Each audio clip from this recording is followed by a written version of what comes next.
Good morning student.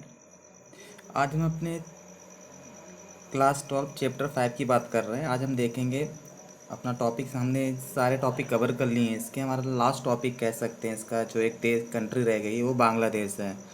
इसके विषय में देखेंगे कि बांग्लादेश की कंडीशन क्या रही है। तो बांग्लादेश की कंडीशन भी कुछ खास नहीं थी। जैसा कि हमने पाकिस्तान के विषय में देखा था, वही कुछ कंडीशन हमें कहाँ पर देखने के लिए मिलती है, वो बांग्लादेश में भी देखने के लिए मिलती है। जैसे कि बांग्लादेश की अगर बात करें कब से क्या कंडीशन थी, तो 1947 से अगर बात करते हैं, 1947 में जो बांग्लादेश 1971 तक वो किसके अंडर में था? ये पाकिस्तान के अंडर में था। आप जानते हैं भारत की कंडीशन कैसी थी। जो बांग्लादेश इस समय है वो क्या था इस समय? ये पाकिस्तान के अंडर में था, जो यहाँ बांग्लादेश पड़ता है। और पाकिस्तान यहाँ था तो उसे कहाँ से कहाँ आना पड़ता था? भारत से यहाँ पर आना पड़ता था शासन करने के लिए। तो भारत के लिए भी ये प्रॉब्लम थी, जो प्रॉब्लम खड़ा कर रहा था। तो लेकिन 1970 तक तो ये पाकिस्तान का पार्ट किसी न किसी तरह से बना रहा। लेकिन 1971 में होता क्या है कि ये एक दूसरा देश बन जाता है। देखते हैं, हम इसी के विषय में स्टडी करेंगे आज। हमें देखना है क्या कैसे कंडीशन बनती है। तो होता क्या है, जो यहाँ पर जो पाकिस्तान, ये जो पाकिस्तान था, अगर देखी जाए तो यहाँ पर जो मेन लैंग्वेज, जो किस लैंग्वेज को प्रीफरेंस दे रहे थे, वो उर्दू को प्रीफरेंस दे रहे थे। किसको प्रीफरेंस दे रहे थे? वो उर्दू को दे रहे थे। और जो यहाँ के इस तरफ का जो पाकिस्तान, ईस्ट पाकिस्तान जो था कह सकते हैं, और ये किसको प्रीफरेंस दे रहे थे? ये बांग्ला, यानी कि बांग्ला भाषा को प्रीफरेंस दे रहे थे। तो ये इनमें क्या था? डिफरेंसेस थे। लेकिन ये क्या करना चाह रहे थे? जो लिबर्टी यहाँ मिल रही थी इनको, वेस्ट पाकिस्तान में मिल रही थी कह सकते हैं, वो लिबर्टी इनको ईस्ट पाकिस्तान में नहीं मिल रही थी, यहाँ के लोगों को, यहाँ के लीडरों को भी। तो ये क्या कर रहा था? उनमें प्रॉब्लम क्रिएट कर रहा था। तो इसी तरह इन्होंने, तो उसी समय क्या हो जाता है, शेख मुजीबुर रहमान क्या करते हैं, एक पार्टी बनाते हैं। उनका पार्टी अवामी लीग उस समय चल रही थी बांग्लादेश में। जब 1971 में क्या हो जाता है, वहाँ इलेक्शन होते हैं। 1971 के इलेक्शन में होता क्या है, शेख मुजीबुर रहमान जो होते हैं वो क्या कर देते हैं, ईस्ट पाकिस्तान की सारी सीटें जीत लेते हैं। जब यहाँ की सारी सीटें जीत ली तो वो क्या कर देते हैं, अपनी गवर्नमेंट बनाने का अपना दावा पेश कर देते हैं पाकिस्तान में। लेकिन जो वेस्ट पाकिस्तान था, जो यहाँ का पाकिस्तान जो मेन कह सकते हैं बैठा, तो वो इसके लिए रेडी नहीं थे कि वो क्या कर सके, कोई ईस्ट का व्यक्ति आकर के कोई यहाँ पर शासन करे, पूरे इस कंट्रोल करे। ये इनको पसंद नहीं था। किसी भी तरह से देख नहीं सकते थे कि यहाँ पर आकर कोई उनका शासन चलाए। तो होता क्या है, अवामी लीग जो 1970 में हम इन्होंने इलेक्शन लड़ करके सारी सीटें जीत लेते हैं ईस्ट, तो ये दावा पेश कर देते हैं वहाँ की नेशनल असेंबली में कि वो अपने सरकार बनाने का दावा पेश करते हैं, लेकिन वो मानने के लिए रेडी नहीं होते हैं। उसी समय क्या होता है, जो जनरल याहिया खान रहते हैं, जो उस समय कह सकते हैं पाकिस्तान के हेड थे, वो क्या कर देते, मानने से रिजेक्ट कर देते हैं पूरी तरह से, कि हम इसको मानेंगे ही नहीं किसी भी तरह से। जब ऐसा करने से मना कर देते हैं और शेख मुजीबुर रहमान को जेल भेज दिया जाता है, बहुत से इनको यातनाएं फेस करनी पड़ती हैं। तो उसी समय क्या हो जाता है, तो यहाँ से जब ऐसी कंडीशन निकल कर आती है, जब वो मानने के लिए रेडी नहीं होते हैं, तो बहुत से जुल्म होते हैं यहाँ पे उनके साथ में, बांग्लादेश के साथ में।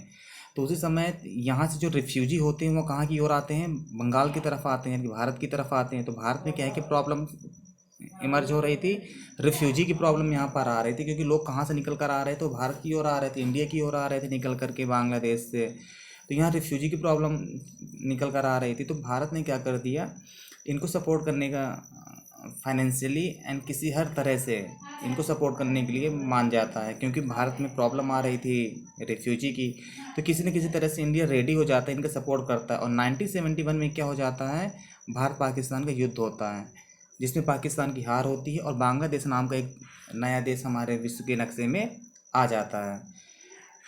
तभी बाद में किसकी स्थापना की जाती है वहाँ पर, एक सेकुलर, जब बांग्लादेश बनता है तो सेकुलर की बात करते हैं, एक सेकुलर कंट्री, डेमोक्रेटिक कंट्री और सोशलिस्ट कंट्री की बात करता है, यानी कि कहता है कि बांग्लादेश अपने आप को डिक्लेयर कर देता है। लेकिन होता क्या है, 1975 में यही जो हमने बात की थी शेख मुजीबुर रहमान की, ये क्या कर देते हैं, 1975 में शेख मुजीबुर रहमान क्या कर देते हैं, अपने आप को, जो वहाँ पर प्रेसिडेंशियल शासन अडॉप्ट किया गया था, जो प्रेसिडेंशियल शासन अडॉप्ट किया गया था, ये क्या कर देते हैं, उसकी जगह प्रेसिडेंट वो पार्लियामेंट्री जो शासन था उसकी जगह क्या कर देते हैं, प्रेसिडेंशियल शासन की बात करते हैं, और वहाँ पर प्रेसिडेंशियल शासन कॉन्स्टिट्यूशन में चेंज लाते हैं 1975 में। क्या कर देते हैं, ये कॉन्स्टिट्यूशन में चेंज लाते हैं, और पार्लियामेंट्री गवर्नमेंट की जगह कौन सी गवर्नमेंट कर लाते हैं, यहाँ पे प्रेसिडेंशियल गवर्नमेंट लाते हैं, जिसकी वजह से यहाँ पर क्या हो जाता है, लोग विद्रोह कर देते हैं। होता क्या है, अगस्त 1945 में और 75 में, अगस्त 1975 में क्या हो जाता है, आर्मी क्या कर देती है, इनके खिलाफ में मोर्चा ओपन कर देती है, और उसी समय क्या कर दिया जाता है, इनको हटा दिया जाता है, इनकी किसी ड्रामेटिकली वे पे कह सकते हैं इनकी डेथ हो जाती है उसी समय। और ये क्या करते हैं, अपनी अवामी लीग को छोड़ करके सारी पार्टियों को रिजेक्ट कर देते हैं। ये भी इनकी सबसे बड़ी जो गलती थी यहाँ पर, क्योंकि उन्होंने प्रेसिडेंशियल शासन अडॉप्ट कर लिया था, अब इन्हीं का शासन चलता वहाँ पे। तो इन्होंने क्या कर दिया था, अपनी अवामी लीग को छोड़ करके इन्होंने सिर्फ सारी पार्टियों को क्या कर दिया था, कैंसिल कर दिया था। फिर क्या हो जाता है, जो मिलिट्री जनरल होता है वहाँ का, जियाउर रहमान कौन था, अभी हमने किसकी बात की, शेख मुजीबुर रहमान की, ये आप लिखेंगे, शेख मुजीबुर रहमान थे हमारे पास अभी तक। अब कौन आ जाएंगे, वो आ जाएंगे जियाउर रहमान। कौन आएंगे, जियाउर रहमान निकल कर आएंगे। ये बांग्लादेश क्या करते हैं, एक बांग्लादेश नेशनल पार्टी बनाते हैं। कौन सी पार्टी बनाते हैं, बांग्लादेश नेशनल पार्टी बनाते हैं। अब बांग्लादेश नेशनल पार्टी जब बनाया जाए, और 1979 में जब 1979 में जब इलेक्शन होते हैं, तो ये क्या कर देते हैं, वहाँ के प्रेसिडेंट बन जाते हैं, इनकी जीत होती है। फिर यही कंडीशन क्या चलती है, जब ये आगे, लेकिन फिर भी इनमें क्या हो जाता है, इनको ज़्यादा पब्लिक पसंद नहीं करती। फिर क्या हो जाता है, इनके खिलाफ भी विद्रोह होते हैं, कई सारे पार्टियाँ अगेंस्ट हो जाते हैं इनके। फिर उसमें क्या हो जाता है, HM इरशाद आते हैं आगे, ये भी सेना से ही कह सकते हैं। HM इरशाद ने क्या कर दिया, नेतृत्व में फिर से इनमें सैनिक शासन आ जाता है। और जो इरशाद रहते हैं, इरशाद क्या करते हैं, देखो हमने किन किन को पढ़ा, शेख मुजीबुर रहमान, जियाउर रहमान। अब हम किसकी बात कर रहे हैं, HM इरशाद की। वो क्या करते हैं, ने सैनिक शासन के आधारशिला, फिर से सैनिक शासन आ जाता है यहाँ पे। जब सैनिक शासन आ जाता है तो ये कब से कब तक रहता है, 1990 तक रहता है। 1990 तक किसका शासन रहता है, इनका शासन रहता है राष्ट्रपति पद पर। लेकिन पब्लिक क्या कर देती है, मजबूर कर देती है इनको राष्ट्रपति पद छोड़ने के लिए। और 1991 में क्या हो जाता है, 1991 में यहाँ मल्टी पार्टी सिस्टम आ जाता है। और मल्टी पार्टी सिस्टम की वजह से यहाँ पर क्या हो जाता है, फिर से एक बार इलेक्शन होते हैं, और किसकी जीत, अब यहाँ पर क्या है, कह सकते हैं कि तब से आज तक यहाँ पर क्या है, डेमोक्रेसी स्टैब्लिश